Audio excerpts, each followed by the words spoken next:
I've never come out to anybody who's been like, what? They've all been like, oh, thank you. I auditioned once to be in a Mission Impossible to play a submarine captain. And I was like, I'm not going to tell them that there's no way I would fit inside a submarine. But apparently they caught on. So many people sent it to me. And it was a picture of Michael Urie, Bowen Yang, and Coleman Domingo clapping for me. And, they are also openly queer. And it was so beautiful. I'm Rachel Martin, and this is Wildcard, the game where cards control the conversation. My guest this week is Jeff Hiller. Jeff Hiller steals the show in HBO's Somebody Somewhere. His character, Joel, has seen his fair share of rejection and still walks through life with all kinds of joy, which is not unlike Jeff himself. But now Jeff Hiller, who up until recently had an IMDb filled up with roles like Mexican restaurant waiter and frazzled salesman, well, he is a newly minted Emmy Award-winning actor. And I am so very happy to welcome Jeff Hiller to Wildcard. Hi! Hi. Frazzled salesman. That really names something. Memorable role. First three cards, here they are. Okay. You pick 1, 2, or 3. 2. 2. Here we go. What's an experience from childhood when you realized your parents were only human? Oh. I want to preface this by saying, my parents were amazing. My book is dedicated to good parents because I had good parents, and I know how rare that is. And I have many friends who did not have that and who had, such an anchor on them throughout their whole lives. But let me just say that they did make some mistakes. And one of them is when I was young, I was very, and I know this is going to be shocking, but I was very girlish. And I did not conform to standard gender roles.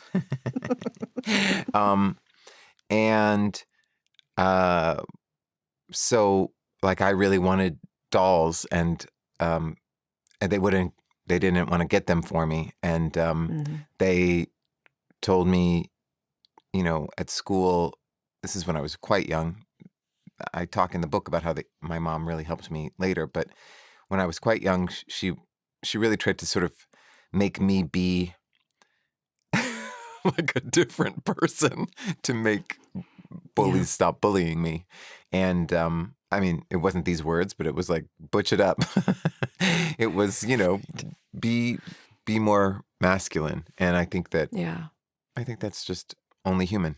And especially also in 1982 or whatever, it's not like there was a lot of gender theory out there. Or P-flag. There weren't parents of gay kids. Right. And I was 6 or 7 group. too. Yeah. Yeah. And you were so little. Right. But I do love in the book, you spend a lot of time talking about your mom in particular. Yeah. Was just such an unconditional, loving presence in your life. 100%. It took a while for her. But she also, in your coming out story, which you talk about in the book, she was waiting for you in your own time to be comfortable telling her. She's such the opposite of me in that she is a researcher and a planner and organized. And so when I came out to her, she'd read books. She'd talked to a pastor at an MCC church and was very ready.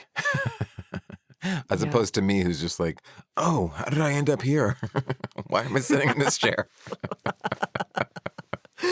And she was like, yeah. Yeah. Yeah. Yeah. No, I've never come out to anybody who's been like, what? They've all been like, oh, thank you. That's so sweet that you told me. Okay. 3 more cards. Yeah. 3 more cards. 1, 2, or 3. 3. 3. Huh. What have you learned to appreciate about your hometown over time?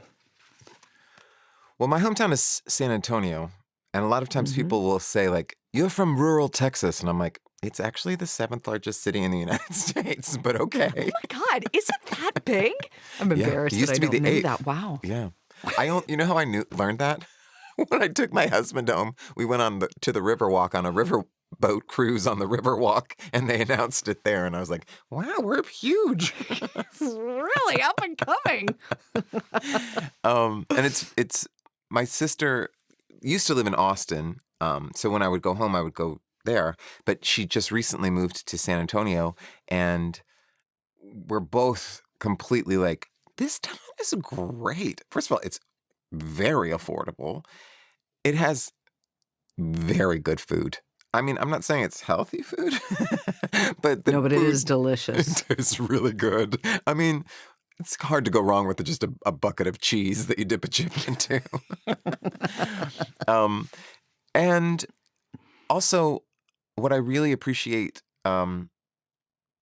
now is and from growing up is it's I, listen. I'm not trying to say that there wasn't a lot of racism in Right. Texas in the 80s, but I had many friends who were Mexican American because there just are so many Mexican American people living in San Antonio, and it made me appreciate Mexican culture and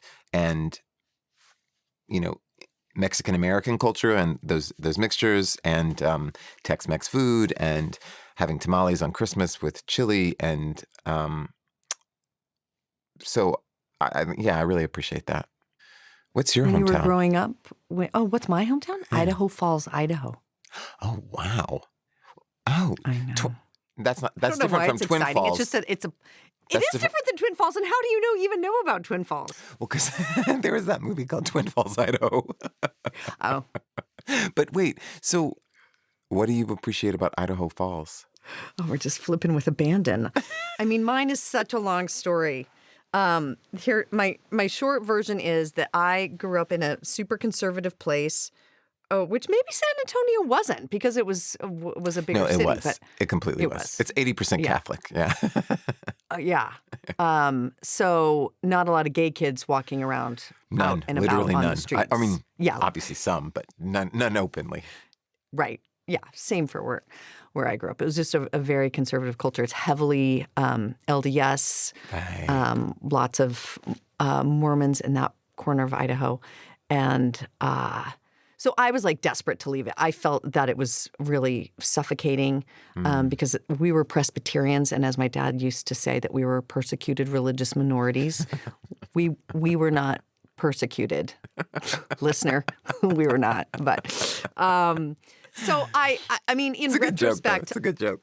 it's good. I say it a lot. Now I go back there, and it is the most beautiful place. I mean, it's so incredibly beautiful. Neighbors help neighbors. Oh, I mean, so much. Everyone is there for each other. I so deeply appreciate that about where I came from, and I was really into judging it when I was younger. I was. I mean, it was same. easy to be like, Same. And still, like, this every once in a place. while, occasionally now. right. When you start seeing, like, the politicians that are statewide in Texas, you're like, this is making it hard to like Texas. Okay. 1, 2, or 3. 1. What's a story your family always tells about you? Oh.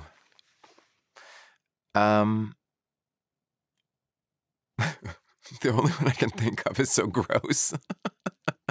Bring it. I was born on a Sunday, Uh-huh. and so they didn't go to church that day, but my family went to church all the time. So the first Sunday they brought me to church was when I was literally 1 week old, and they put me in this red Wow. gingham onesie, and I went into church, and I was very, I was singing along, or I wasn't singing along. I was just like I was like a You lump were of flesh. really, really talented at 1 week old. And anyway, the story they tell is I sung in harmony. I was like, what do you call it? Like dancing sort of to the hymns or whatever. And then I pooped my pants so much it came out the neck of my onesie. Yeah. I sort of knew that's where that was going. It's just anytime someone talks about being really well dressed as an infant, and I just lived that. I'm a parent. I definitely experienced the poop up the neck, the old poop up the neck story. I know. And I was like, is this really the tale that we tell always? Before we start round 2, we get to talk about winning an Emmy, which is a big old deal, Jeff Hiller. When I was nominated, it was such a surprise to be nominated. And I know that's like, I always feel like such a cliche when I start talking about it, because it does feel like I didn't know I would win. I was shocked. But I have to tell you, I was shocked. My manager wept because he was so shocked. And Really? my publicist was like screaming, and I only had a publicist. It's like, I'm not someone who normally has a publicist, but I had just released a book. So I had hired a publicist to help me release the book.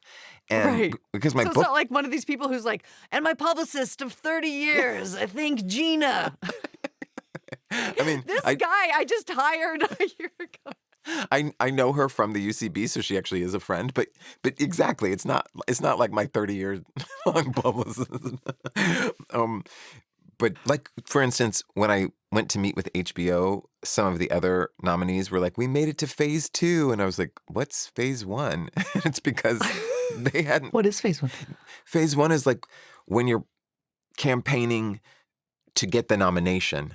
And then phase 2 is when you are campaigning once you've already been nominated. To get the actual award. Exactly. And it was very clear that they had been having meetings for phase 1, and I had not been included in those meetings because nobody thought I was going to be nominated for an Emmy. So then I was like, and I know this is a hack thing to say too, but I really was like, I'm just happy to be nominated. Be here. It really is so exciting. And I've never been to an award show like that. I was like, holy crap, there's all these famous people. It was just very, I'd done a lot of work to be like, this is not about the result. This is about just being here and being like invited to the party. Yeah. But then when I won. And also, like, my manager was like, it doesn't even matter if you win. This is already the win. This like makes you feel real. But then after I won, he was like, dump everything. You're a practical person, but now's not the time to be practical. So I guess winning it does mean something. Who knew? I mean, the show is magnificent. Thank you. I love the show. I talk about the show all the time to people who will listen to me because it's just this beautiful 360-degree portrayal of these individuals that feels so real and so precious. Thank you. And the role of Joel, this was not written explicitly for you, right? They have explicitly stated it was not written explicitly for me, yes. But it is weird, the synchronicity between bizarre. You and this character. Can you just tick off a few of the ways that you are the same? I mean, he's gay. But I only play gay characters. But he's involved in the church, which is not only like me, but it's also just there's no other character like that on TV. I know. And he is a member of the church and his religiosity is not a punchline. It's just and he's a member of a church that is not. I think a lot of times in media, you paint the church, if mentioned, is painted as sort of a villain to oppress, with gay people, and the church is not a villain. The church is a lovely place where Joel is accepted and finds community, which was true of me growing up, and then it gets like really weird where it's like. He makes vision boards. I make vision boards. He had a Vitamix on his vision board. Rita, I had a Vitamix on my vision board. I mean, that's. But is that one of those things that they wrote in after? No. Because they got to know you? Really? That was in the first draft before they had. I mean, we had shot the pilot, so they did know me, but I hadn't said, like, I really like Vitamixes. That is crazy. Because by that point, I had already gotten the Vitamix. I got it. As a 40th birthday gift from my mother. Mom. Yeah. Okay, good.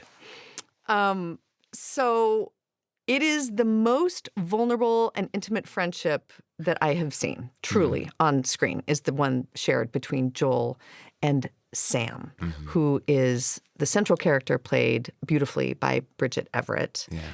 It is such a beautiful, beautiful friendship that the two of them share. That's at the center of this group of misfits, really. Right. And people say like, oh, like you even said in the intro, like you stole the show or whatever. But I think what that is Joel is really easy to like. You just want to be around this guy. He just feels like light and sunshine and unicorns and everything good in a world that is dark. Right. Like, and he listens to you and he takes you in and he's interesting, but he's also interested. And and he's sweet. I want to be friends with sweet people. Yeah. So there are very few things that happen overnight, right? That's so overused, like overnight success. Although it is in the subtitle of your book, right? The memoir, which is lovely. It came out this summer, called "Actress of a Certain Age: My 20-Year Trail to Overnight Success." But I mean, your life really did change the night of the Emmys. Yeah. I have to imagine. Tell me what's different now. How are you putting this into perspective? How do you use it? How do you not get too heady? I don't know. Right. I mean, it hasn't been that long. So, like I don't have a job or anything because of it, which, You're not like in the next Mission Impossible? Can you imagine if I were in the next Mission Impossible? I auditioned once to be in a Mission Impossible to play a submarine captain. And I was like, I'm not going to tell them that there's no way I would fit inside a submarine. But apparently they caught on. Okay, so you're currently an Emmy award-winning actor who's unemployed. But that's like a normal thing. These things are cyclical. It is. Yeah. And, right. And, it takes time for people to write and, produce and blah, blah, blah. But what God, I could cry just thinking about it. I feel very loved. I feel very part of a community and accepted because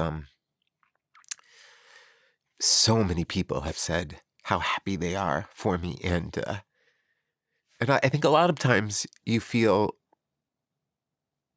outside and not part of a community of actors or a community of like Hollywood people or I live in New York, so theater people even. And there has just been such an incredible outpouring of affection toward me that I feel I actually feel it.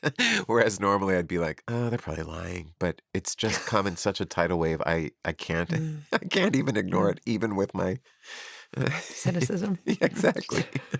Exactly. There was a meme that went around and so many people sent it to me, and it was a picture of Michael Urie, Bowen Yang, and Coleman Domingo clapping for me. And, they are also openly queer. And it was so beautiful. Yeah. Sorry. Ours is good. No. Maybe you like this, right? No, it just is a lovely, lovely thing to happen. And it really was. And it was just so sweet that they would do that and genuinely feel that, Yeah. Yeah. And validating.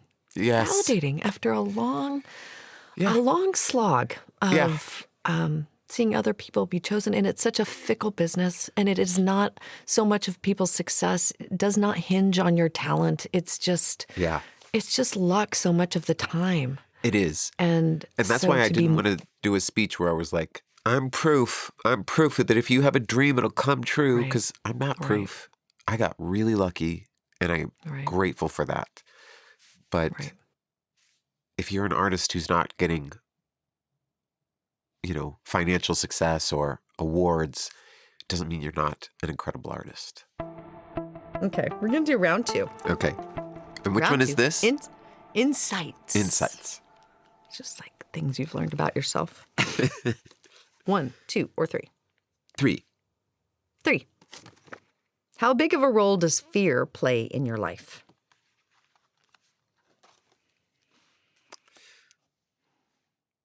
Not so big. No. No. Well, my husband has a lot of anxiety uh, Mhm. and is often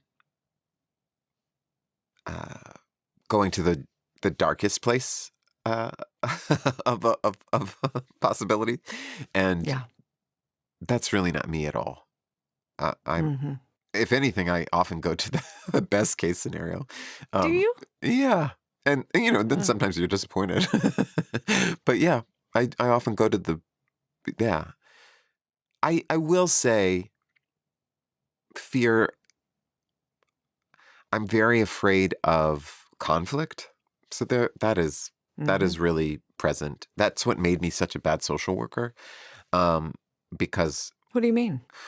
well, you have to hold people accountable if they haven't done the steps on Oh, their case plan. You have to make some tough decisions about, if somebody comes to the shelter and they're high or they're drunk, you have to say you can't stay here yeah. for the safety of the other residents and things like that. It's about being. I mean, you get into like weird things about like patronizing, of saying Hmm. like this is how you should be leading your life, which Right. I don't ever I never wanted to get into that. But also, if someone says they're going to apply for 3 jobs on Tuesday and they don't, Hmm. you need to say that was the commitment you made, and so we need to have some sort of whatever uh, you know consequence. Yeah. And I'd always be like, well, try to do it on Wednesday. How long did you do that? 3 years. Yeah. But I was at a shelter for a year, and then I worked with HIV prevention, and I was better at the HIV prevention than I was at like being a jobs case manager at a shelter for people under 21. I was Hmm. I was much worse at that. And also like kids would lash out at me and I would be this is the better thing to say. When kids would lash out at me, which they all did because first of all they're teenagers, so are always going to be lashing out. It's like a Right. phase of It's in development. their But DNA. also they are teenagers who are going through this life crisis, a crisis that me at almost 50, I've never had a crisis like that where I didn't know where I was going to sleep tonight. Right. And so it makes them even angrier, and one needs to be understanding of that. And yet when they would lash out at me, I would cry. Yeah. I would like Yeah. have to like go home and lay under the bed. I just was I wasn't able to let it roll off my back and be like they're in a crisis Yeah. situation and that's Yeah. what's happening. And that's what made me bad at it. Yeah. I mean, people who dedicate their lives to that work, it's unbelievable. And yeah, you have to put Yeah. all fear and insecurity and your emotional reactions to things away so that Right. you can just Right. And you focus. have to be creative to get around all of these bureaucracies and red tape and two issues bumping up against each other. Um, it it's and you get paid nothing. Well, there's that too. Yeah, Exactly. there's that too. But I love that you found your husband if the two of you complement each other in that way, because it's not good for two people to live in the fear of things. I get that. It's And in true. a lot of couples, and mine too, we alternate. Like, Right. it's my week to be afraid of the whole world. And and you be strong and positive. And the next week you'll be like, nope, now it's my turn to go into the darkness. But yeah, Yeah. you gotta. And it's also about different issues. Like, he's going to worry about, like, whatever. Will we be eating cat food when we retire? And I'm going to be worried more about, like, is the waiter going to get mad if I ask for more water? Yeah. Whereas he's like, no, we should get more water. Obviously, ask for more water. Exactly. 3 more cards. Okay. 1, 2, or 3. 2. When do you feel most like an outsider?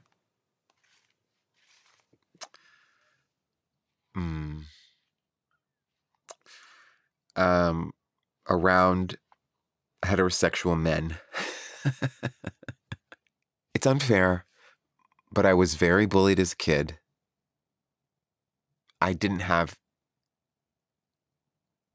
any, I'm talking peers, Yeah. straight. I didn't have any friends who were boys. When I finally made some in high school, they weren't really friends. Like, in retrospect, it's like they were so mean to you and they kept you around because you were funny, but you were funny because you were like being mean to yourself. And then they would continue to be mean to you. They called me Big Bear, which sounds sort of sweet, but they'd be like, "'Cause you're fat." You know what I mean? Like, it was harsh. That just took a turn. Yeah, exactly. And so I always felt scared around straight men. And my mechanism, my like coping mechanism now is to like roast them, to be kind of mean to them, like comedically mean to them. And like, not just on stage, like in a social setting. right. And these are mainly comedians that I'm dealing with from the Upright Citizens Brigade Theater, and you know, a couple of them, the sweet sensitive souls, have been like, "Why are you being so mean to me?" I felt so bad about Let me tell that. you about the displacement of trauma. Exactly. It's like, I'm going home and kicking the cat or whatever. Yeah. And I have since become friends with some of those people, but it's like they had to prove themselves to me. Whereas normally, if it were a woman or another queer person, I think they would have to prove themselves untrustworthy. Right. Whereas Your default is to feel yeah, safe with those people. exactly. Right. And it's not. and I want to say I recognize the unfairness in that, but Yeah. Dems the brakes. Yeah. No, I get it. But what is your group? Do you have a group that you're afraid of? See.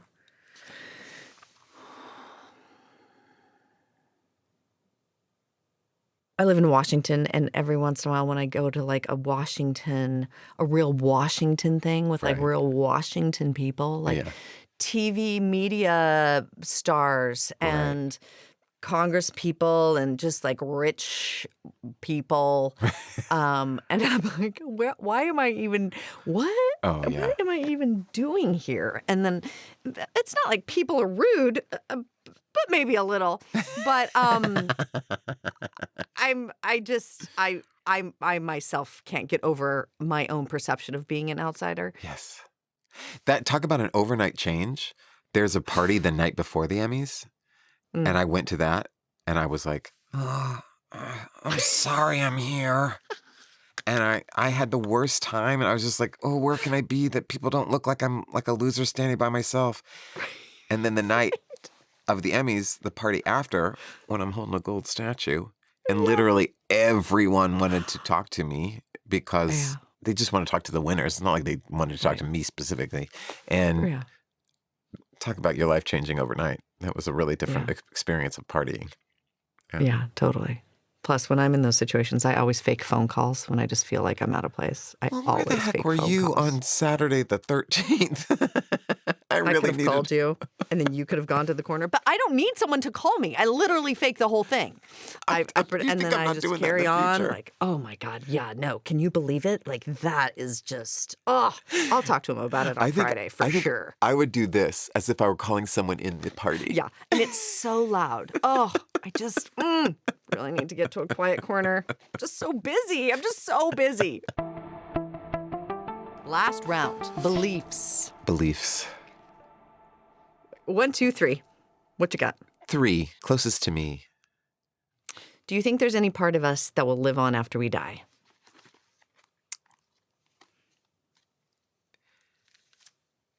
Yeah. And I know logic says that's not true, but I don't care. That's what I want to believe. I'm not going to make you have to believe that. But yeah, I do.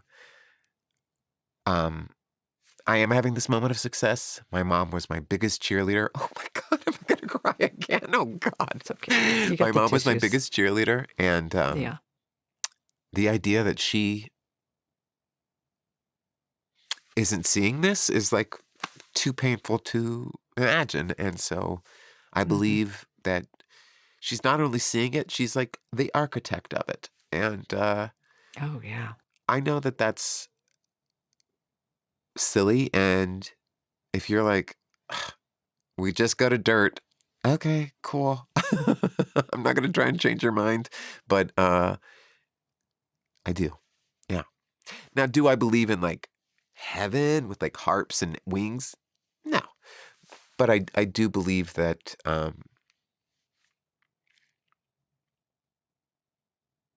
I guess I don't really know what I really specifically believe, but it's something about matter and energy and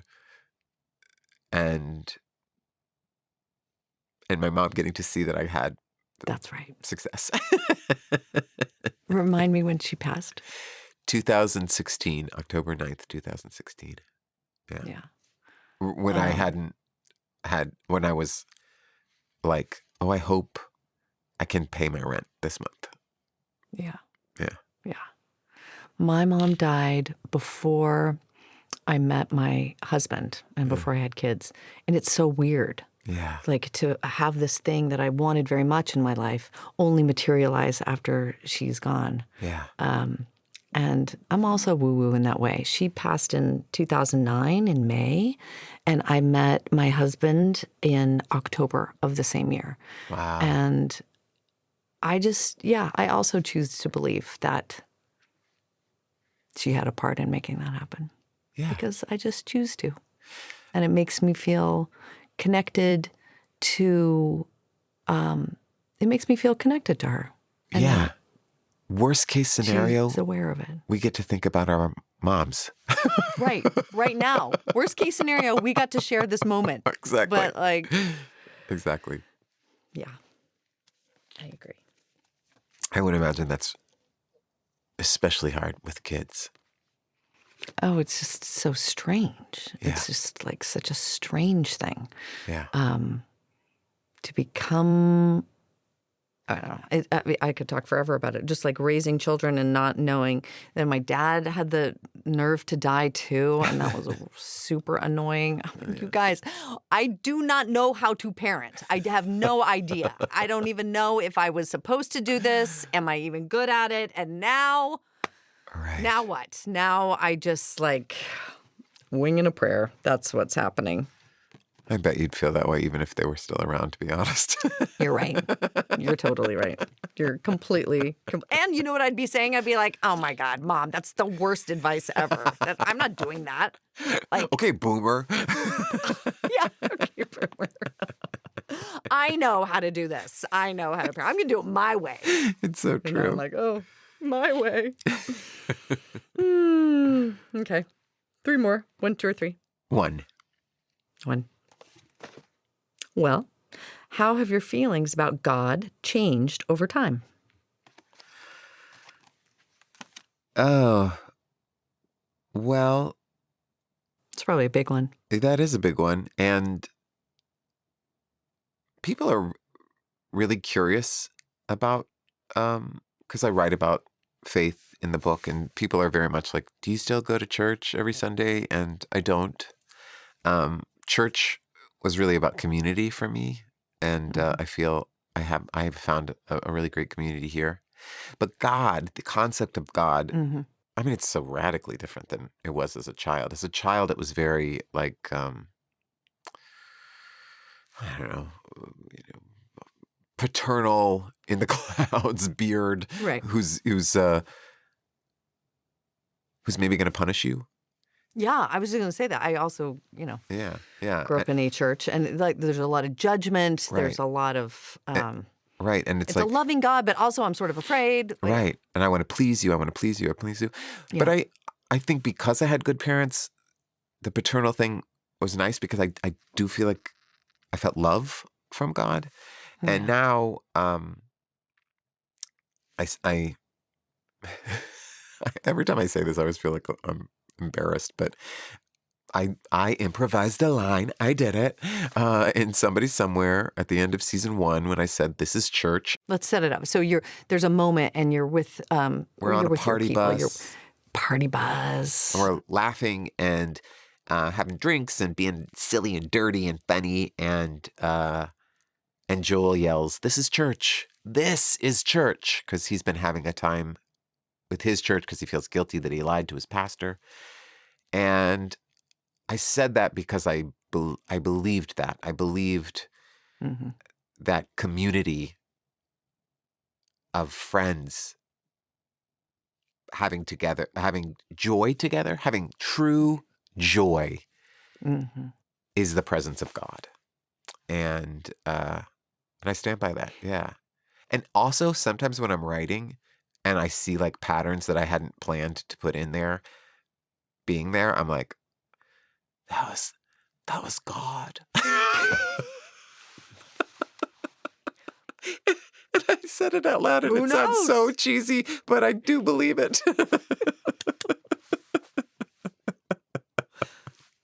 You get to. Yeah. Yeah. You get to.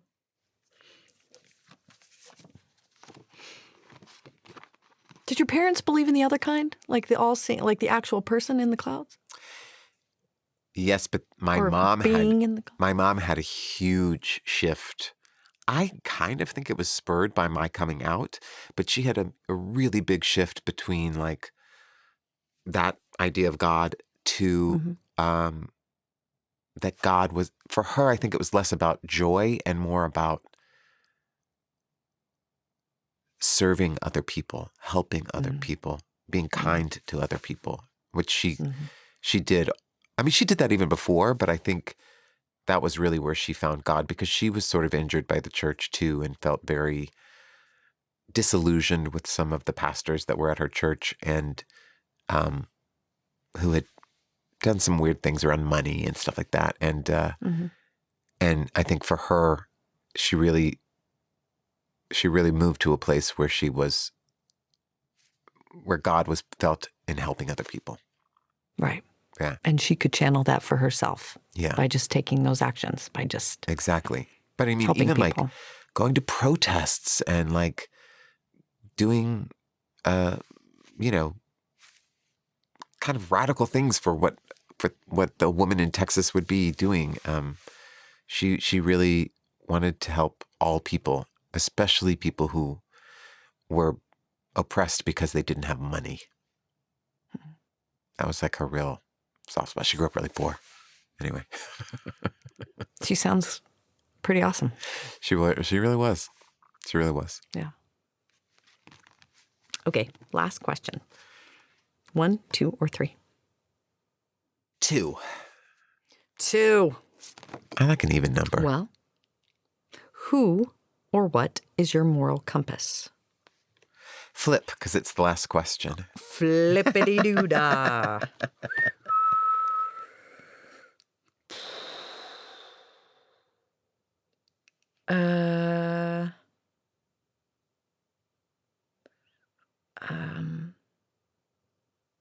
I think it's an amalgamation of several different people.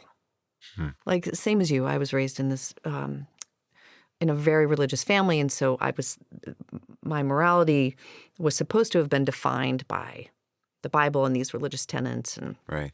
the culture we were living in.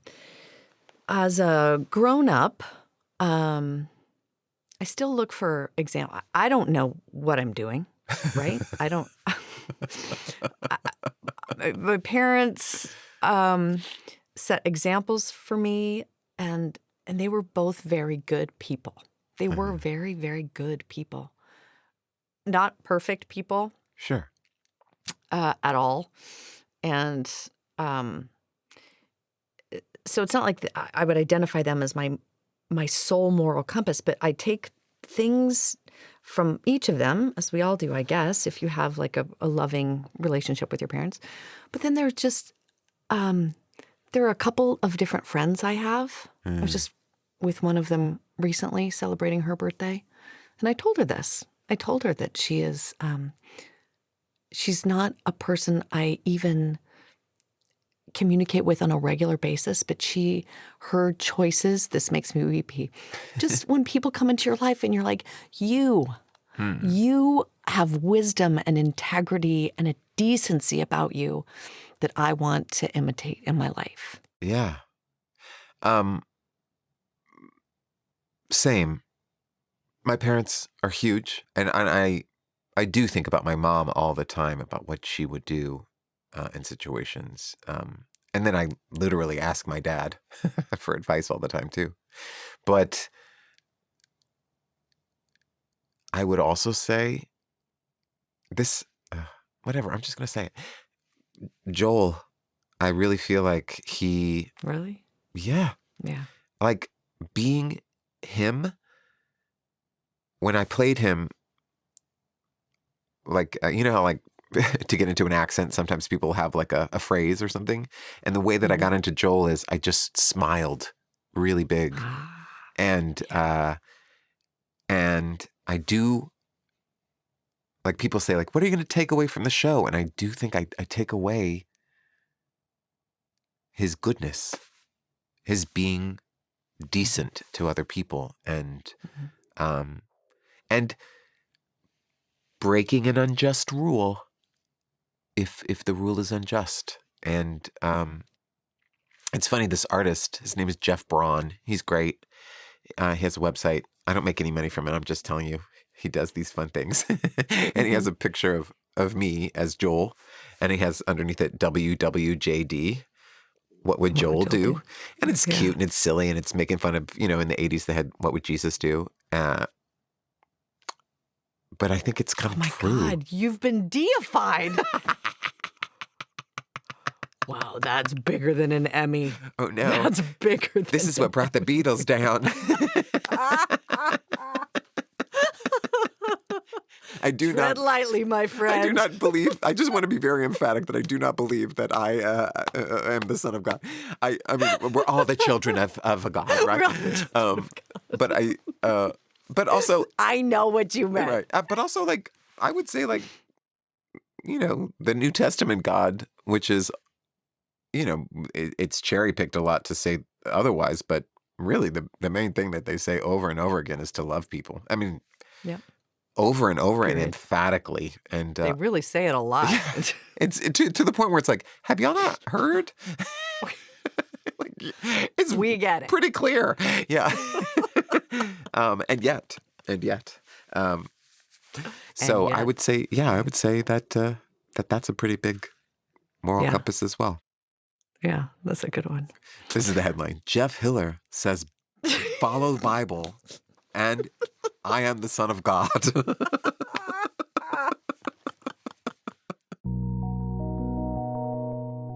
We end the show the same way every time, with a trip in our memory time machine, which is, it's just us.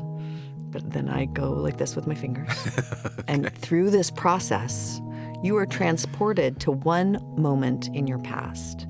It's not a moment you would change anything about, but try to conjure a moment that you would like to linger in a little longer. Which do you choose? Oh, I know exactly. It was in 7th grade. My hair was permed, and my mom took me to SeaWorld. She let me skip school and took me to SeaWorld to give me a special day and reprieve from the horror that was school. And I felt loved, and I had fun, and this was pre-Blackfish. And Yes, the dark underbelly of sea. yeah, Yes. exactly. And I felt such joy that day and such closeness with her. Jeff Hiller, thank you for doing this. Thank you. If you like this episode, please leave a comment and let us know. You can also follow, subscribe, or like us to get more from Wildcard.